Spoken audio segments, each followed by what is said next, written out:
He's not just in my house. He's inside everything I built. The sound of Alana's heels clicking against our hardwood floors had always been music to my ears. Tonight, it sounded like a funeral march. I'm Lucas Brenner, and I used to think I knew my wife. 38 years old, ex-union electrician turned small business owner, and apparently the biggest fool in our mid-sized Midwest city. The kind of place where everyone knows everyone's business, except when it comes to your own marriage. Luke, have you seen my diamond earrings? Alana called from our bedroom, her voice carrying that particular edge it gets when she's planning something I won't like. I looked up from my beer and the basketball game I wasn't really watching. The ones I bought you for our anniversary? Check the jewelry box. She appeared in the doorway, stunning as always, 34, auburn hair, perfectly styled, wearing a black dress that cost more than most people's rent. Marketing manager at Dorsey & Associates, she made good money, but not diamond earrings every month money. That should have been my first clue. I'm going out with the girls tonight, she announced, not asking, just informing me. Like I was her secretary instead of her husband. Which girls? I asked, though I already knew the answer would irritate me. Sasha and Leah. We're checking out that new wine bar downtown. She was applying lipstick in the hallway mirror, not even looking at me. Don't wait up. Sasha Martinez was Alana's enabler, the kind of friend who cheered on bad decisions and called it empowerment. Leah Johnson was different, quieter, more observant. Sometimes I caught her looking at me with something that might have been pity. Dressed pretty fancy for wine with the girls, I observed, taking another sip of my Budweiser. Alana finally turned to face me, and I saw something flicker in her eyes. Guilt? Fear? It was gone too quickly to tell. A woman should always look her best, Luke. Maybe if you understood that, you'd put more effort into yourself. She gestured at my jeans and flannel shirt. When's the last time you wore something that wasn't from Walmart? The insult stung because it was designed to. Alana had a gift for finding the exact words that would cut deepest. But tonight, something felt different. She was trying too hard, pushing too many buttons at once. You know what, Alana? You're absolutely right. I should care more about appearances. I stood up, walked to the kitchen, and grabbed our landline phone. Here, call your girls. Tell them you're running late. She stared at the phone like it was a snake. What are you talking about? If you're really going out with Sasha and Leah, call them right now. Tell them you'll be there in 20 minutes. The color drained from her face. I don't need to prove anything to you. Then prove it to yourself. I held out the phone. Unless there's a reason you can't call them. For a moment, we stood there in our kitchen, the same kitchen where we'd planned our future, where she'd told me she loved me, where I'd proposed 5 years ago, staring at each other across a gulf that seemed to widen by the second. Alana's phone buzzed. She glanced at it and her face went white.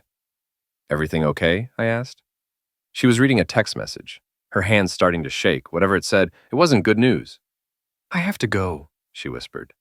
Alana, what's wrong? You look like you've seen a ghost. She grabbed her purse, fumbling with the clasp. It's nothing, just girl drama. You wouldn't understand. But as she bent over to pick up her keys, something small and black fell out of her purse. It looked like a button, but when I picked it up, I realized what it was. A listening device. My wife was wearing a wire. Alana, my voice was deadly quiet. What the heck is this? She spun around, saw what I was holding, and the last bit of color left her face. Luke, I can explain. I'm listening. It's not what you think. It's complicated. Try me. I'm smarter than I look. She sat down heavily on our kitchen stool, suddenly looking older than her 34 years. There's this guy, Miles Carter. He owns that luxury car rental place downtown. I knew Miles Carter by reputation. Smooth talking, flashy cars, the kind of guy who wore $1,000 suits and called everyone buddy. Also married, though that apparently didn't stop him from hitting on every attractive woman in town. What about him? He's been pressuring me about work stuff, about personal stuff. He said if I didn't help him with something, he'd ruin my career. What kind of something? Alana looked at the listening device in my hand. He wanted me to record conversations with you about your business, your clients, your finances. The pieces started falling into place. My electrical contracting business had been doing well, too well apparently.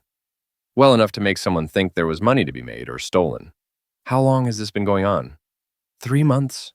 The words came out like a confession. Luke, I never wanted to hurt you, but he said he had photos, evidence of things that could destroy me. I was scared.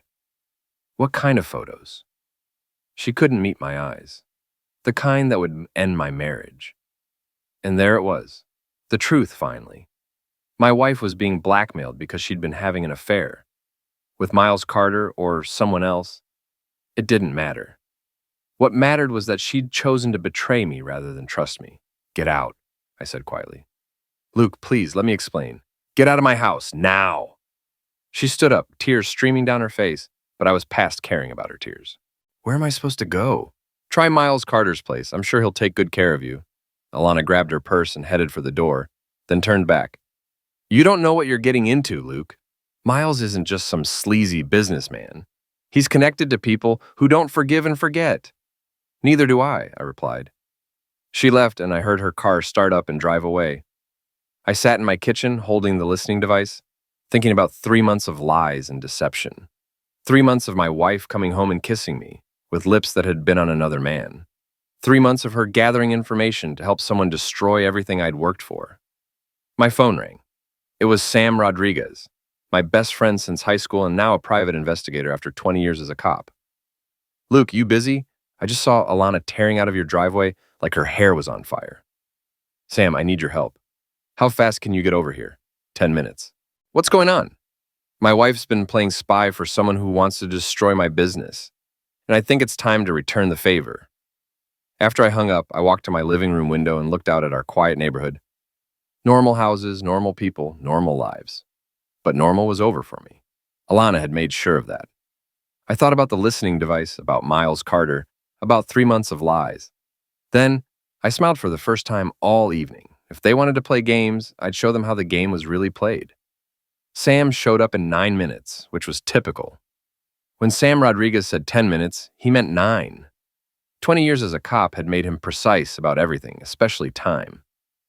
You look like heck, he said, settling into my kitchen chair with a cup of coffee. Feel worse. I filled him in on everything. The listening device, Alana's confession, Miles Carter, the whole mess. Sam listened without interrupting, which was another cop habit. Miles Carter, he said when I finished. I know that name. Ran a background check on him last year for a divorce case. Guy's dirty, but smart about it. What kind of dirty? The kind where nothing sticks. Luxury car rentals are perfect for money laundering. Cash business, expensive inventory, lots of legitimate reasons for large transactions. Sam pulled out his phone. But here's what's interesting. 3 different women have filed complaints against him in the last 2 years. Misconduct, harassment, coercion, blackmail, all dropped before they went anywhere. Let me guess. He had photos, or videos, or financial leverage. Guy's got a system. Sam looked at me seriously. Luke, if Alana's mixed up with him, she's in over her head. Question is, do you want to save her or bury her? I thought about that for a long moment. 3 months ago, I would have said save her without hesitation. Now, I want the truth, all of it. Then I'll decide. Fair enough. Where do we start? With his cars. Miles Carter loves his cars more than anything else in the world. I say we get to know them better. The next morning, I drove to Carter Luxury Rentals. It was exactly what you'd expect. Gleaming showroom, expensive cars, and Miles Carter himself holding court near a red Ferrari, talking to a blonde woman young enough to be his daughter. He was shorter than I'd expected, maybe 5'8", with the kind of tan that came from expensive vacations and the kind of smile that never reached his eyes. When he saw me walk in, his expression shifted from salesman smooth to something more calculating. Can I help you? He asked, dismissing the blonde with a wave. Luke Brenner, I said, extending my hand. I think you know my wife, Alana. His handshake was firm, but his palm was sweaty. Alana Brenner. Yes, we've met at some business functions. Lovely woman. How can I help you today? I'm thinking about surprising her. Anniversary's coming up, and she's always wanted to drive something exotic. Maybe take a weekend trip. The lie came easily, and I could see Miles relaxing. Just another husband trying to make his wife happy. If only he knew. What did you have in mind? Something fast, something memorable. What would you recommend? He led me toward a silver Porsche Emergency. This is our most popular model for romantic getaways. 300 horsepower, 0 to 60 in under 5 seconds. Your wife would love it. Mind if I take a look under the hood? Of course. As he popped the hood, I palmed the GPS tracker Sam had given me and stuck it under the engine compartment. Military grade, magnetic, battery life of 6 months. If Miles Carter drove anywhere interesting, we'd know about it. Beautiful engine, I said, genuinely admiring the engineering.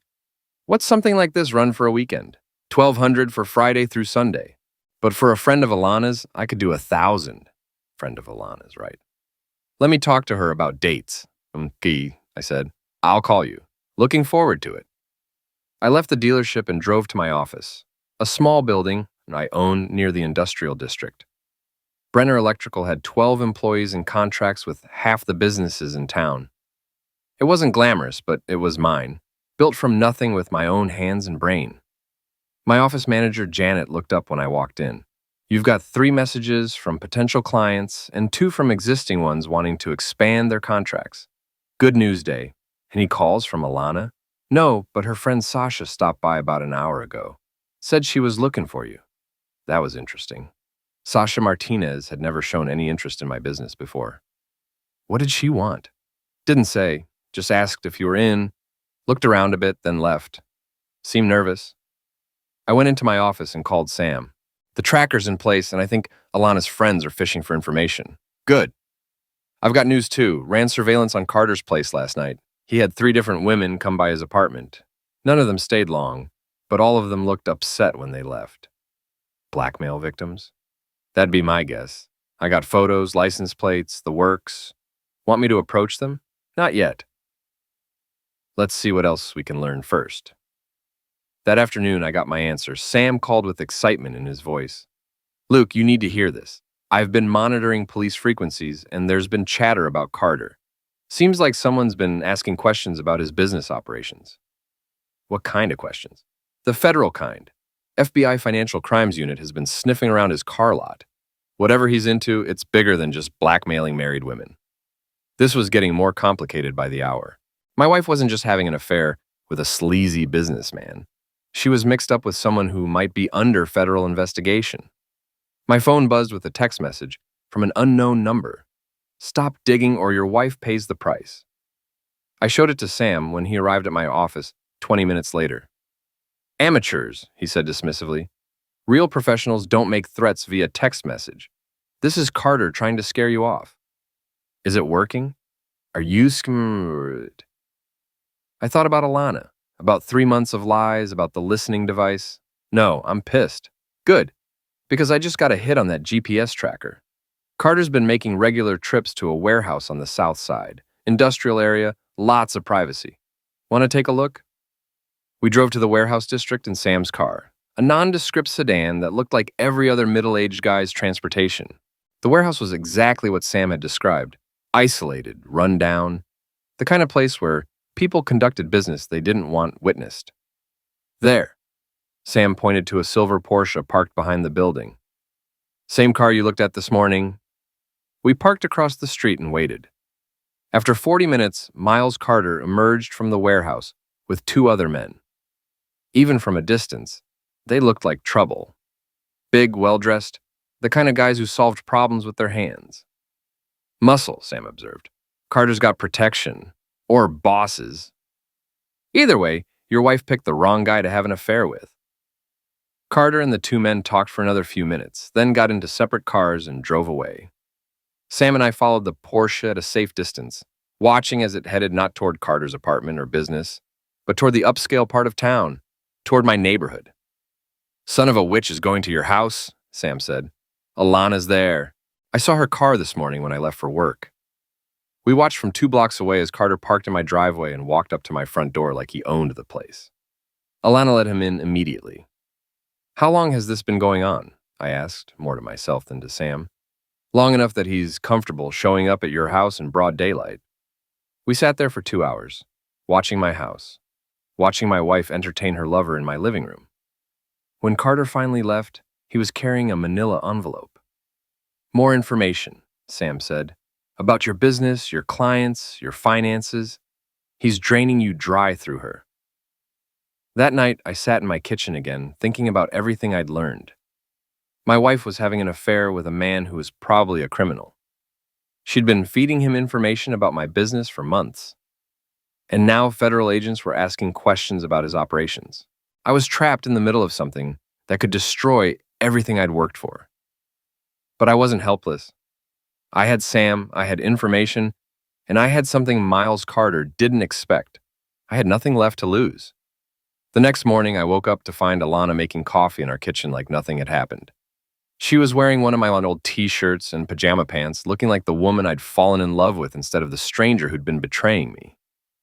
"Morning," she said without looking up. "I made extra coffee. Where did you sleep last night?" "Guest room. I figured you needed space to think." Space to think. As if this was some minor marital disagreement instead of systematic betrayal and espionage. "Alana, we need to talk." "I know." She finally looked at me, and I could see she'd been crying. "Luke, I want to fix this. I want to fix us." "Do you?"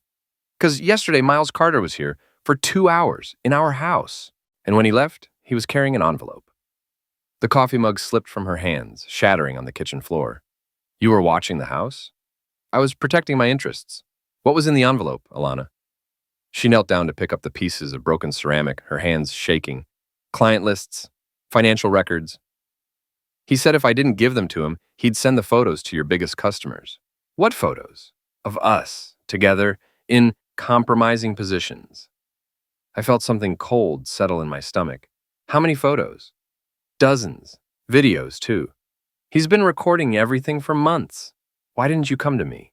Why didn't you tell me what was happening?" Alana looked up from the broken mug, tears streaming down her face. "Because I was ashamed. Because I knew you'd leave me. Because I thought I could handle it myself. By giving him everything he wanted. By giving him enough to keep him quiet until I could figure out how to stop him." I helped her up, guided her to a chair. Despite everything, despite the betrayal and lies, she was still my wife, and she was scared. "Alana, Miles Carter isn't just some sleazy businessman. He's connected to serious people. Federal agents are asking questions about his operations. You're not just cheating on me, you're involved in something that could put you in prison." Her face went white. "What are you talking about?" I told her about the warehouse, the muscle, the federal investigation.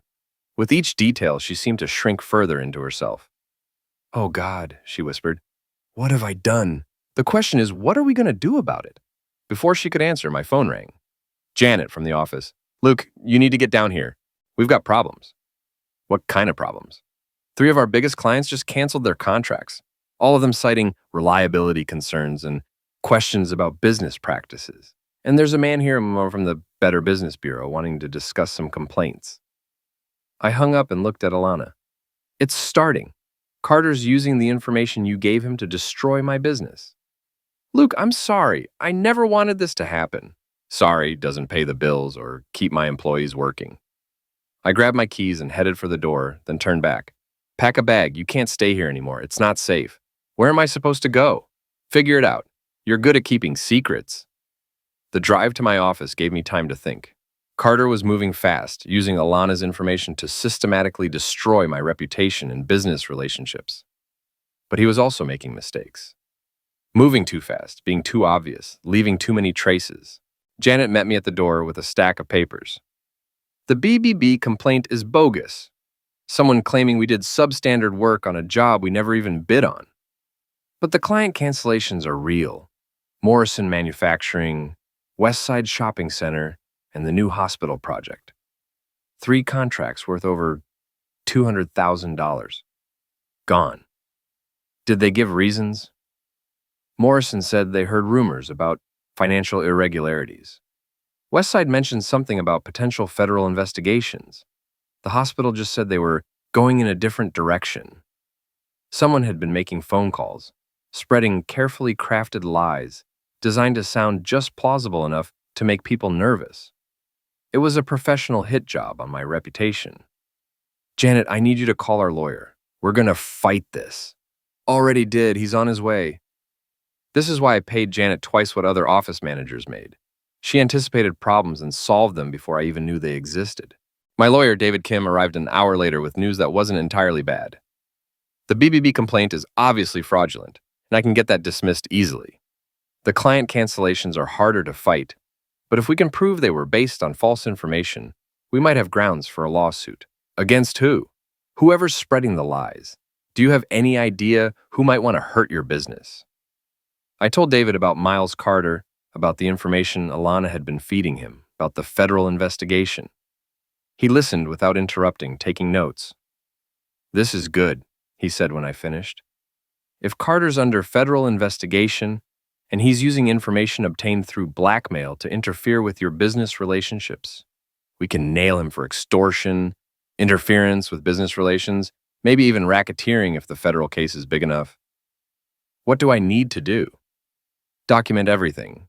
Every conversation, every canceled contract, every piece of evidence that links Carter to your business problems. And we need to talk to your wife. Her testimony could be crucial." That evening, I drove home to find Alana's car gone and a note on the kitchen table. "Gone to stay with Leah. We'll call you tomorrow. I'm sorry for everything." I called Sam. "She's gone. Staying with Leah Johnson. Probably safer that way. Carter's escalating, which means he's either confident or desperate. Either way, it makes him dangerous. Any word on the federal investigation? Better than that. I've got a contact in the FBI Financial Crimes Unit. Turns out Carter's been on their radar for 2 years. Money laundering, fraud, extortion, the works. They've been building a case, and they're close to making arrests." "How close?" "Days, not weeks, which explains why he's moving so fast against you. He knows the walls are closing in, so he's trying to grab as much as he can before the hammer falls." "What about Alana? If she's been helping him, could she be charged too?" Sam was quiet for a moment. "Possibly. Depends on what she knew and when she knew it. But if she cooperates with the investigation, if she testifies against Carter, the feds might be willing to make a deal." That night I sat in my empty house, thinking about my wife, my business, and Miles Carter. Everything I'd worked for was under attack, and the woman I'd trusted most in the world had handed my enemies the tools to destroy me. But I wasn't finished yet. Carter thought he was smart, thought he could manipulate and blackmail his way to whatever he wanted. He was about to learn that some people fight back, and when they do, they fight to win. The call came at 6 in the morning. Alana crying so hard I could barely understand her. "Luke, they broke into Leah's apartment. They were looking for me." I was instantly awake. "Are you hurt? Is Leah okay?" "We weren't here. We stayed at Sasha's last night. But they trashed everything, Luke. They went through all of Leah's things, destroyed her computer, even ended her fish." Ending pet fish wasn't about sending a message. It was about showing how little they cared about collateral damage. These weren't professional intimidation tactics. This was personal. "Where are you now?" "Sasha's apartment, but I don't think we're safe here either." "You're not. Pack light and meet me at Sam's office in an hour." "Do you remember where it is?" "Yes, but Luke." 1 hour, Alana. And make sure nobody follows you." Sam's office was in a strip mall between a tax preparation service and a nail salon. Not glamorous, but secure. He'd installed his own security system, and the building had multiple exits. Alana arrived exactly on time, looking like she'd aged 5 years in 2 days. Leah was with her, and I was surprised to see Sasha as well. "I'm sorry about your apartment," I told Leah. "This is my fault." "No," Leah said firmly.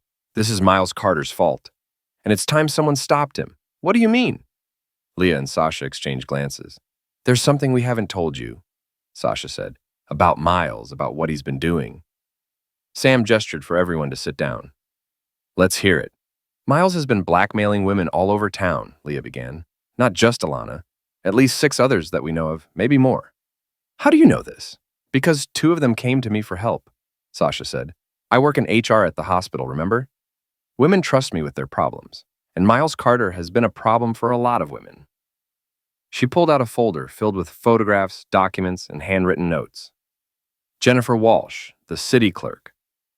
Miles got her to approve permits for his warehouse without proper inspections. Sarah Chen, who works at First National Bank. She's been providing him with information about business loans and credit reports. Maria Santos, who manages the records department at the courthouse. The scope of it was staggering. Miles Carter hadn't just been blackmailing my wife. He'd been running a systematic operation, compromising women in key positions throughout the city's government and business infrastructure. "What does he have on all of them?" I asked. Same thing he had on me, Alana said quietly. Photos, videos, evidence of affairs. He targets married women, seduces them, records everything, then uses it to control them.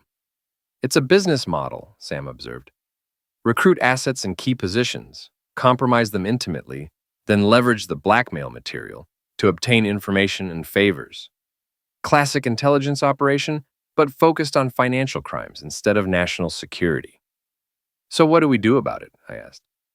We fight back, Leah said. All of us. Together.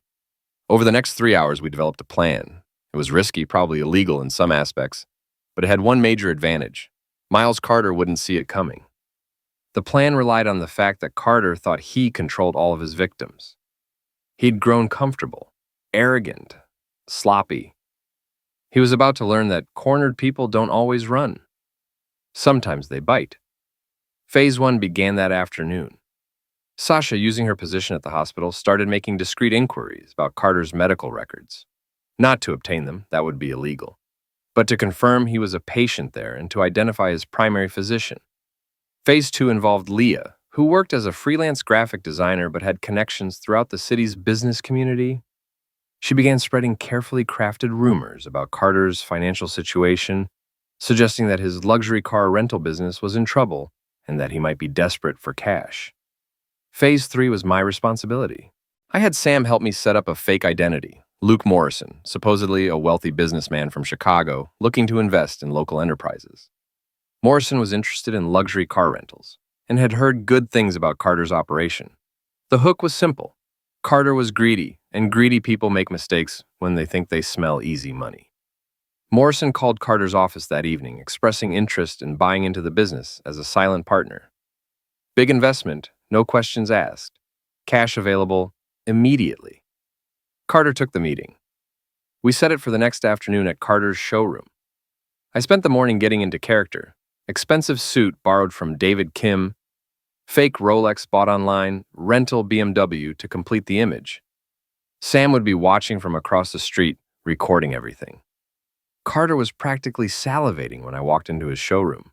He'd dressed up for the occasion too, wearing what was probably his most expensive suit and enough cologne to gas a small building.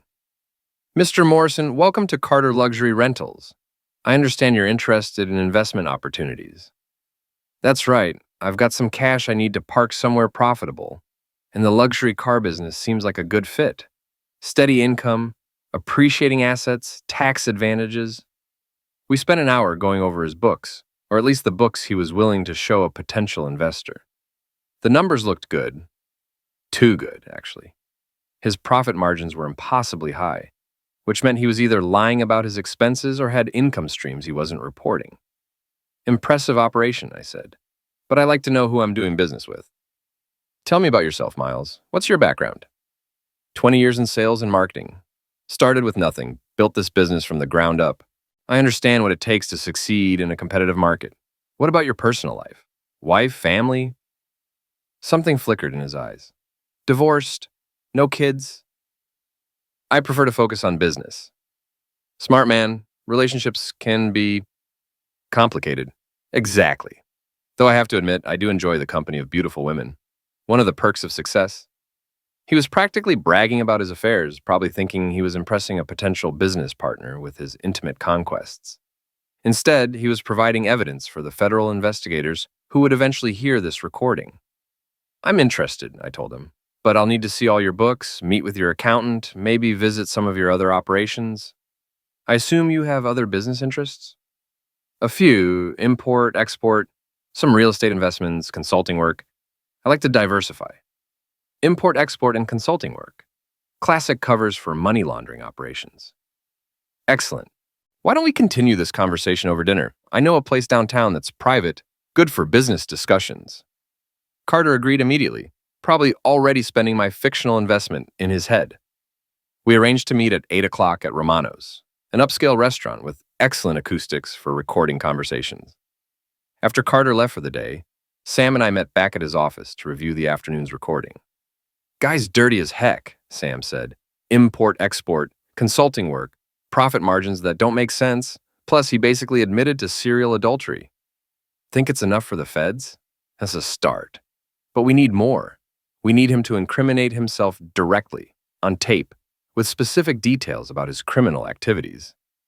That evening, I arrived at Romano's 15 minutes early and chose a corner table with good sightlines and minimal background noise. Sam was already in position at the bar, nursing a beer and looking like any other middle-aged guy unwinding after work. Carter arrived exactly on time, looking confident and relaxed. He thought he was about to close the deal of a lifetime. Instead, he was about to confess to multiple felonies. "So, Miles," I said after we'd ordered drinks, "tell me about the warehouse operation I heard about. Sounds like you've got some interesting projects going on there." His face went very still. "What warehouse operation? Come on, Miles. I'm not some tourist with money to burn. I did my homework before coming here. You've got a warehouse on the south side, regular meetings with some serious-looking people. That's not luxury car rental business." For a moment, I thought he was going to get up and leave.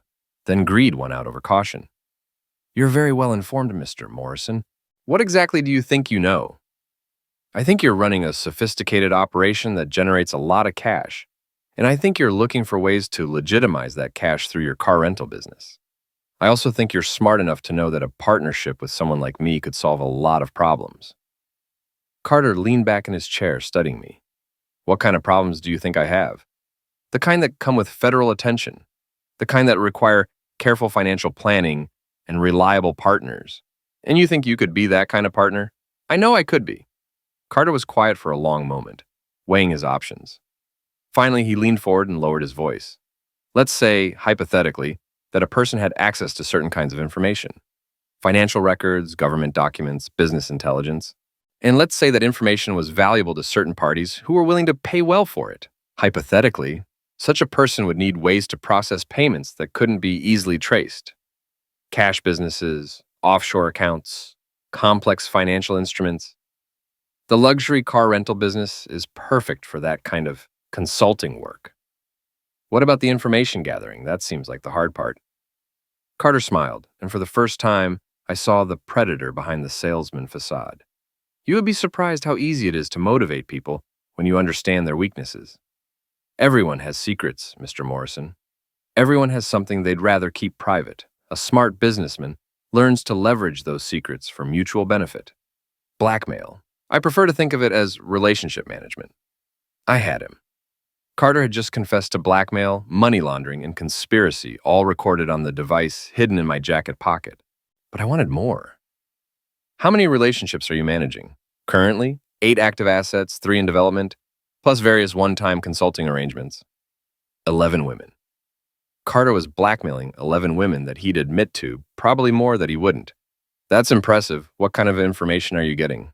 "Financial records, government documents, business intelligence, personal information about key figures in the community.